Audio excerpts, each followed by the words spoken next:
This is another episode of Standup Comedy, your host and MC, celebrating 40-plus years on the fringe of show business.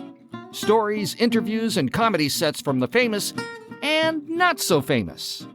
Here's your host and MC, Scott Edwards. Hey, ladies and gentlemen, welcome back to the podcast. We have some great stand-up comedy for you today. Coming up later on in the show, a gentleman out of Boston originally, but ended up in Northern California, had a lot of success. He had his own TV show. He has toured all over the country and is kind of famous for his one-man shows. His most popular, Letters to Declan, was a huge hit. I'm sure you've heard of him, Jack Gallagher, and he has some great material about marriage and sex after marriage, so it's pretty funny stuff. That's later on. Then you get a little dose of me in the middle. I'm leaving my MC work in the middle because I talk about my TV show, and you hear a little bit about how I was an MC, and I got a few jokes in and kept the audience going, and I just thought I'd give you that live comedy show flavor. And then opening things up, coming up right now, very funny young lady. She's like my little sister. I got to meet her when she was 6 years old and been a part of her life ever since. And not only was she one of my managers and longtime employees, but she became a terrific MC and then a great stand-up comedian, and you're going to hear why right now. She's got some really funny material. So, ladies and gentlemen, Jack Gallagher, a little bit of me as MC, but right now let's jump into some stand-up comedy with Lynn Stobebner. Anyway, I can't keep myself awake, so I kind of just start to run over things. It's like, no problem, just a pile of grass. Wearing a reflective collar, no problem.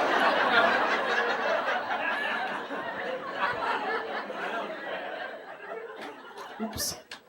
Actually, to share with you folks, a couple weeks ago I actually did hit a cat. But it lived.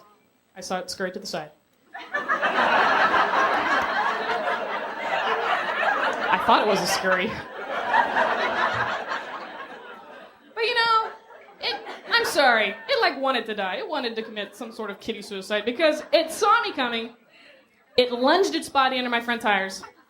And I was in a Mitsubishi Colt, so it almost rolled me, okay? So, no pity for the kitty. Funnest thing to do, though, if you're ever tired or having a bad day, is to play practical jokes. Here's some good ones. Get some milkshakes and some chocolate donuts. Go down in front of those Jenny Craig weight loss centers.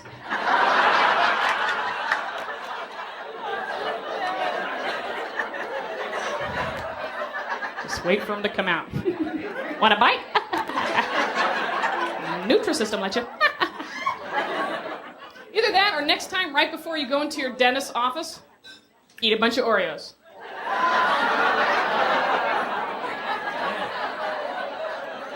And just go, look, Doc, they're all filled.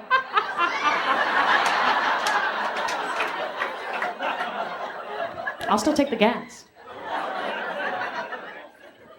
Funnest thing to do if you're lucky enough to have a friend who has a phone in their car is to borrow that car and call them up at home and start talking to them, saying stuff like, oh, you know, your car handles great. This is nice. Then go, uh-oh. And hang up. Ooh, it is so much fun.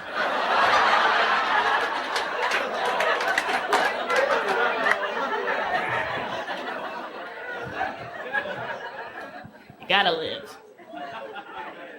So it's the middle of October, and it's still 3,000 degrees here in Sacramento. I love summer, but this is a wee tad ridiculous, I think. I actually had a good summer, though. I was in my 5th wedding. Always a bridesmaid, never a date, thank you very much. It was a fun wedding. We actually played musical chairs at this wedding. Musical chairs, my relatives. 60 of my relatives competing for musical chairs. So me and my grandpa left. I won. I kicked him out of his wheelchair. I said, fuck, this is competition, man. Gotta do what you can. It was a fun wedding. Is anyone getting married here soon, by chance? Anyone getting married here? Yeah, really, where? The two right there? Oh, look, they're so in love. It's rather sickening, but that's okay. What's your name, sir? Charlie, and your name is? Charlie and Melinda? Oh, that looks nice on a napkin. That'll look good. When's the big day? December 13th? Friday night. All right, now, Melinda, is it going to be a big wedding? Relatively, how many bridesmaids are you going to have? Just a couple? Are you going to make them wear those bridesmaid dresses from hell? Melinda went, oh no. They're lovely. They're usually pretty bad. This last wedding that I was in, it was terrible. And the bride made the dress, so we couldn't even talk shit about it. It was terrible. But it was a strapless dress, and I'm not the most well-endowed woman. But thank God it was a Catholic mass, because I could keep doing this kind of thing and shoving it right back up there.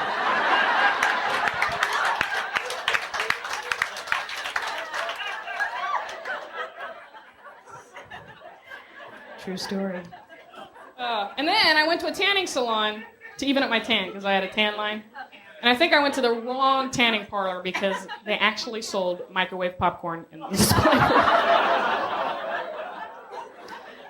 I guess you just eat the seeds and all of a sudden, boom, boom, boom, boom. Butter flavoring.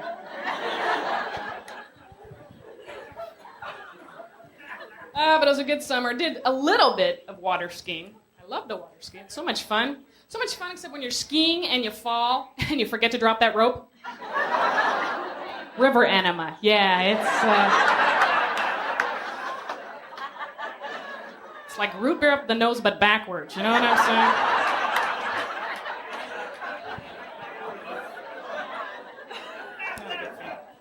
I used to like summer as a kid. I really enjoyed summers as a kid.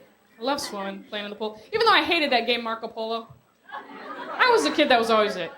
I'd be the one coming to your house and you guys would be going, you're it. That's me. Hey, I'd be swimming around that pool for hours going, Marco.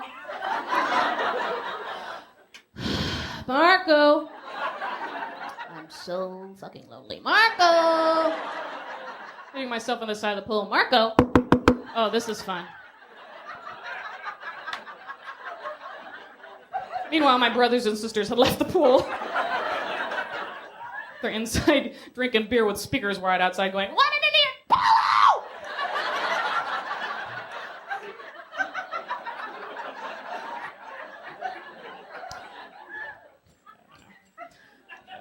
Can't wait to see kids play it. My kids play it. I'll do it to them. Actually, I'm glad that I'm going to be an aunt, because now I'll get to go to toy stores and buy toys for kids, with a reason. And I can't just hang out by myself anymore. I think, though, the kids' games today they're terrible. This Teenage Mutant Ninja Turtle thing sounds like a real bad acid trip, doesn't it? I love the games we got when we were kids. Games like Operation. Yeah, the little nude guy. Yeah. Missing some parts. What a buzz that would have been. Yeah.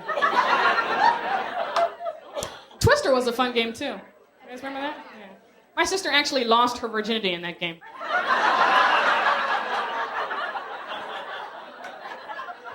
Now whenever she hears right hand on green, she breaks out in a cold sweat. So.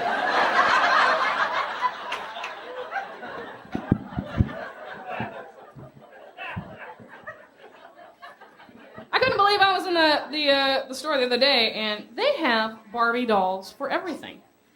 They even have bag lady Barbie doll. I mean, they just have everything. Everything but one doll. I'm going to invent it. I'm going to make $1 million. PMS Barbie. Let's get a doll with scraggly old hair, big old sweatshirt, old pair of jeans, real tight right about here. Mite all this hand, Hershey bar this hand. Just pull that string. I'm too fat.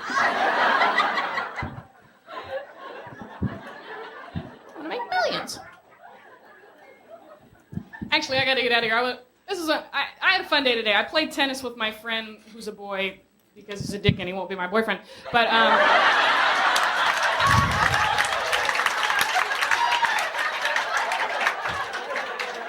me bitter? You make the call. He just doesn't want to commit. I don't know. I love playing tennis with him though, because he has to say the L word. Yeah, he has to say love. 15 love, 30 love. You said it, victory. Yes, I love it. But he can't even do it right. He'll be serving 15 mutual respect, but I'd really like to sleep with you.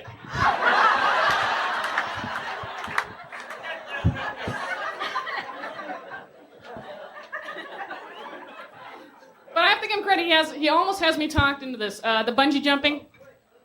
Who's done it? Anyone here? Right there, I see some hands. Some fingers. How many feet did you jump? 150? Now from the waist harness or the foot harness? Foot? You're braver than I. I know I couldn't do the waist. But it's really even stupid, deciding which way to go, because if it screws up, it ain't gonna matter much. For some reason, I feel like if I had the waist harness on, I could go, uh-oh.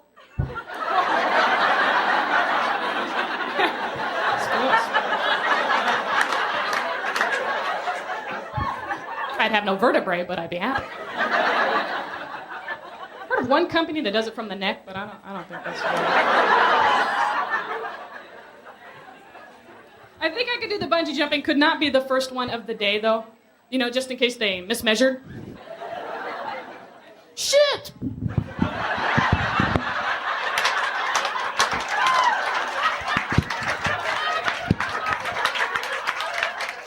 Anyone know a lawyer? You guys have been very nice. I've been Lynn Stobebner. Thank you very much.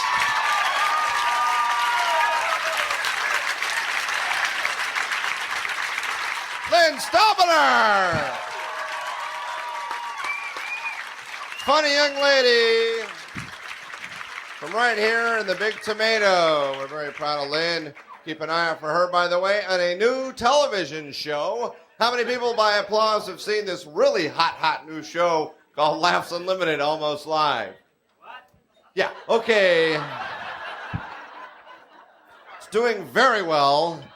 It's been on for about 3 weeks. You're going to have to check it out. It is VCR compatible. Very important thing for a television show to be. Why is it VCR compatible? Well, it's on Channel 13, which is good. It's an ABC affiliate. And it's our own show shot right here at Laughs Unlimited, which is a lot of fun. And you might see your friends or come in and be part of a taping and see yourself on TV.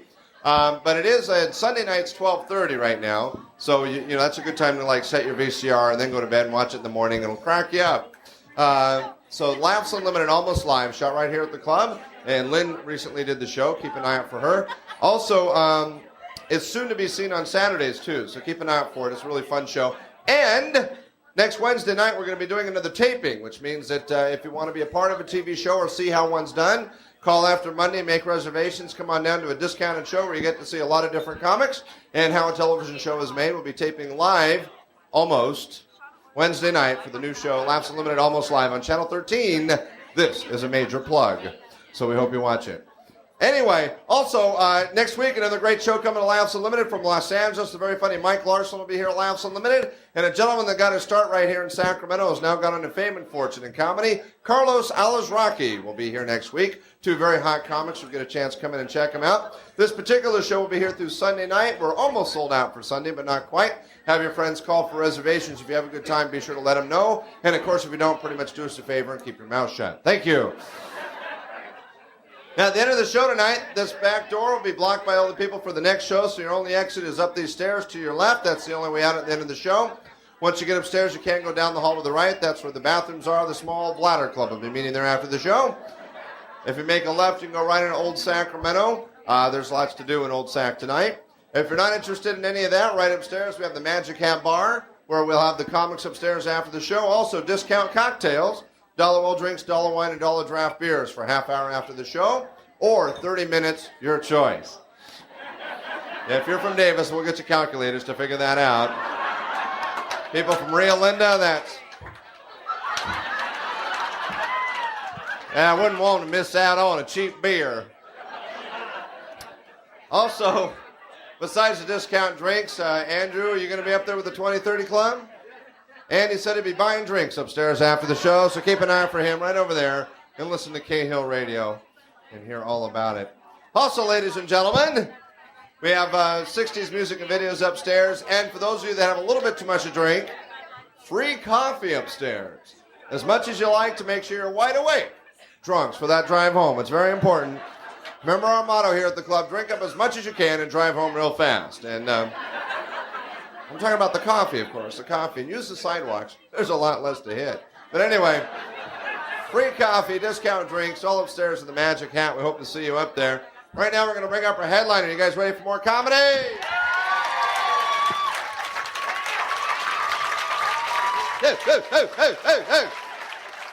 Ladies and gentlemen, come to the stage, one of the best. He's a good friend of ours, a regular here at Laughs Unlimited. He, too, can be seen in our television show. And as I mentioned, he'll be opening up for Dolly Parton very soon at Caesar's Palace. Keep an eye out for him. Ladies and gentlemen, right here live to entertain you, Mr. Jack Gallagher. Right here, Jack Gallagher. Thank you very much. Thank you. Oh, that was very nice. What if I suck, though? Saturday night will be blown. And Scott, thank you for the announcements. Any more announcements you could have made? Could you have made any more? You didn't run through the movie times over at the Tower Theater. Sorry, 8 o'clock. So, nice to be here on a Saturday. Everybody out for Saturday. Everybody looks so nice up front. Of course, this is the only people I can see is up front. So, how's everybody? Who's doing well? Good. I'm doing very well, too. Thanks for asking. So, living here, as Scott mentioned now, from Boston originally. Grew up in Boston and now living in Sacramento. Kind of a cultural shock. I suppose there is none here, basically. But no. Sacramento's a nice place to live unless you're being killed and buried in somebody's backyard, and then it's kind of... Sure, you laugh at the Dorothea Puente jokes, but the good guy jokes, they don't get a laugh yet. People are still going, ugh. But Dorothea Puente, she's funny. Remember right after she knocked all those people off, did you read in the paper where the guy next door said, "My oranges have never been bigger."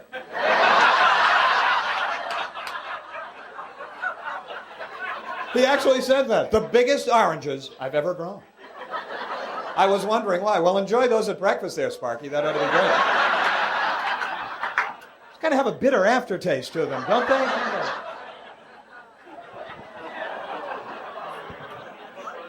Oh, for Christ's sake, look, this is what we're doing here. Some of the shit is made up. Don't be going, ooh, it's funny, it's funny. We're going to make it up as we go along. So how are you, ma'am? You doing great? Is this your husband? It is your husband. How are you, sir? A couple of married folks. How long have you been married? 3 years. Wow, so you're newlyweds. That's great. How long did you know each other before you got married? How long were you dating? 5 years. So you had a little trouble finding the trigger there, didn't you? I'll ask her tomorrow. Oh, fuck it. No, I won't. I won't do that either. I'll just... Yeah, so you have any kids? You're married? You have kids? You have one? A little boy. A little boy. People always say that. Little. Well, how big is he now? I thought you were going to say he was 16. 16 months. He's 16. We've been married for 3 years. This is the new math. How do people do that with babies? Do you know? Why don't you just call me like he's a year and a half? Why don't you say that? It's 16 months. People always do that. They don't give him a real age for a long time. You know what I'm saying? How old is he? 49 months. Well, okay. Switch over to daylight saving time whenever you feel comfortable with him.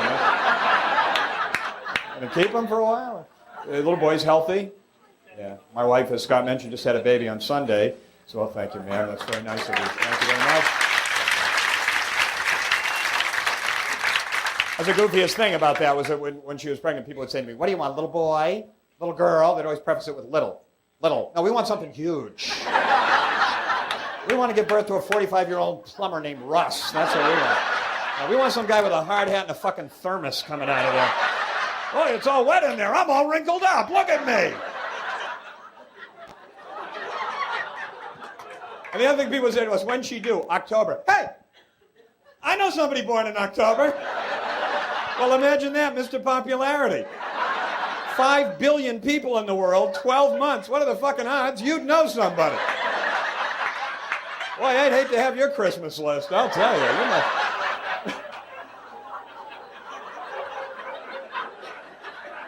But you did have it's great. I mean, you'll have to indulge me for a minute because, we've been married for 11 years, and we've been together for 6 years, and this is our first baby.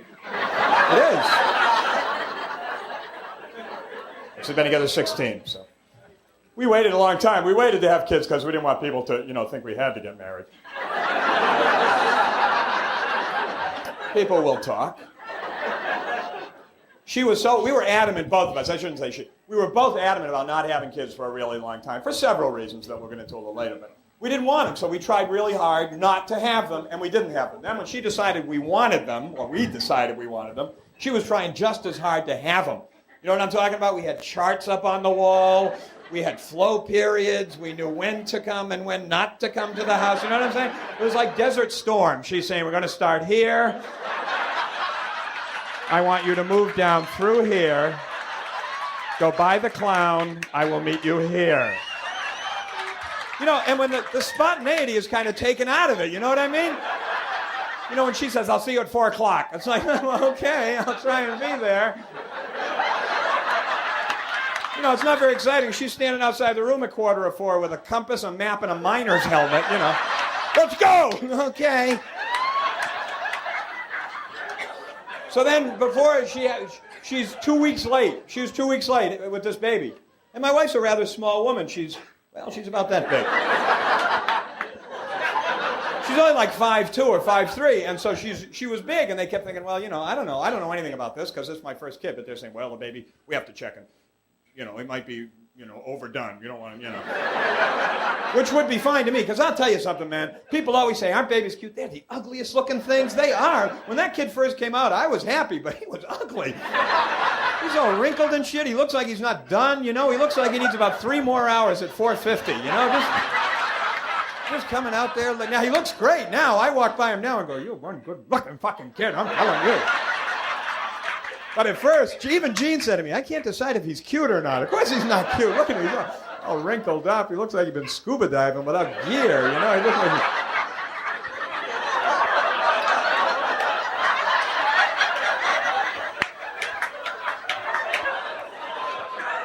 So anyway, I digress.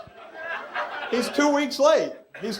So we go to the midwife, and you know what the midwife said to us? You know what her prescription was to have the baby? Have sex once a day. She actually said that. Have sex once a day. Now, initially, I'm thinking, yeah. I'm telling you something, man. I can't have sex once a day. I can't. I'm just telling you the truth. After 2 or 3 days, I'm going, Come on. We had sex yesterday. Man. That's the thing about getting older and being involved in a heterosexual relationship. Sex changes. It does. You know why? Because the sexual peaks are different. Because guys hit their sexual peak long before women. Guys reach their sexual peak biologically at 19. Did you know that? 19. I'm 38. You want me to do the math for you? Do you know what that means? Do you know what it means? It means naps are just about as important as sex to me.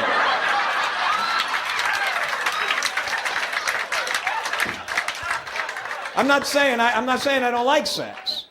I'm saying, like a lot of guys my age, when naps and sex are presented in the same sentence,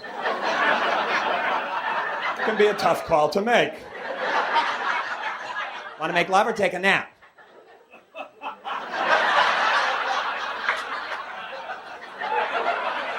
Can I talk to you when I wake up? My wife is 34. She's biologically now, she's reaching her sexual peak right now. This is annoying. I'm tired. She's looking at bag boys at the supermarket like...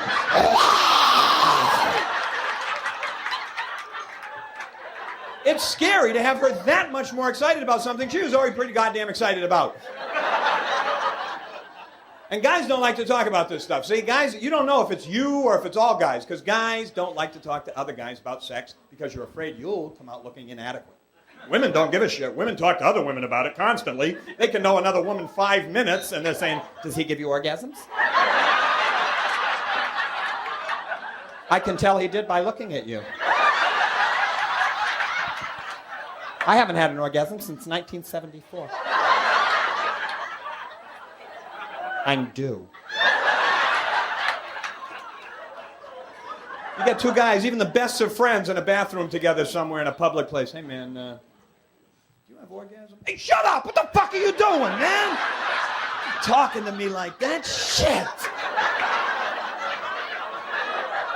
I'm not giving you one.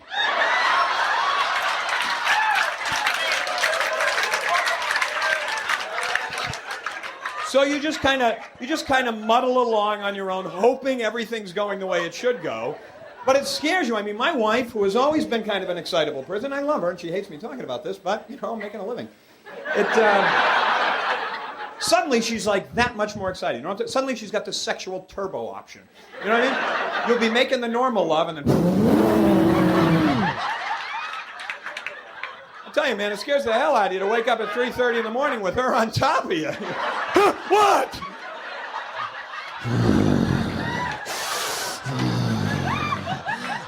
just thought of something we could do. What, sleeping? I was thinking of sleeping. Get out of bed, I want you to be the mailman. Put on the mail bag, deliver the mail. Honey, you're scaring me.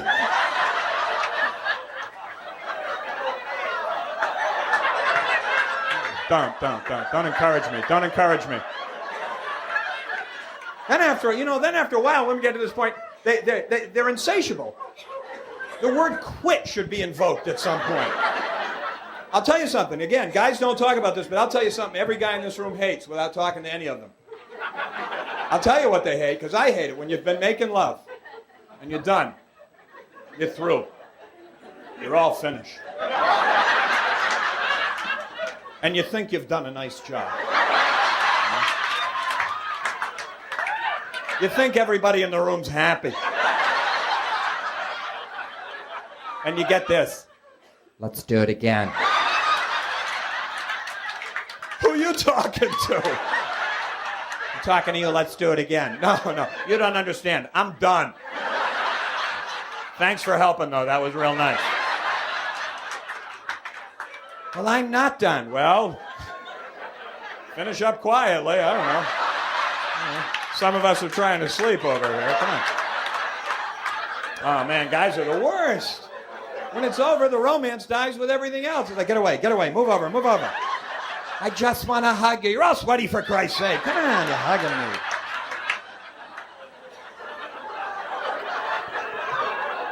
Then a lot of time women get upset because they don't understand the natural sexual progression of the male, which has always been and always will be arousal, orgasm, sleep. Orgasm, sleep. Not a lot happening. Not a real big space in between the orgasm, sleep. Not a lot going to happen. Not a lot of lawn's going to get mowed in between the orgasm, sleep area. When you think about it, orgasms are a lot like Thanksgiving dinner. You know, when they're over, you're just going to lay down for a little bit. Maybe have a turkey sandwich later on, but right now we're sleeping. Wow, that was Jack Gallagher. So funny and so relatable. Anybody out there over 30 years old, marriage and still having sex, I'm sure you'll be able to relate to all of his great material. Jack was such a successful headliner. He had his solo shows. He had a TV show. It's great to be able to share some of this material from back in the day. Also, I hope you enjoyed me as an MC, kind of got a taste of what it was like to be at the shows. And that's right, I MC'd all of my shows for over 21 years. And good or bad, people were stuck with me. And of course, opening up this week's show was Lynn Stobebner, a very talented young lady who had a short career in comedy, but she was so funny. She toured a little bit. She was on my TV shows, as you heard, very, very funny. So thanks for listening. We hope you had as much fun listening as I had putting this together. We'll be back next week with one of our interview shows. Thanks for listening. Be sure to tell family and friends. Bye. We hope you enjoyed this episode of Stand-Up Comedy, your host and MC. For information on the show, merchandise, and our sponsors, or to send comments to Scott, visit our website at www.standupyourhostandmc.com. Look for more episodes soon and enjoy the world of stand-up comedy. Visit a comedy showroom near you.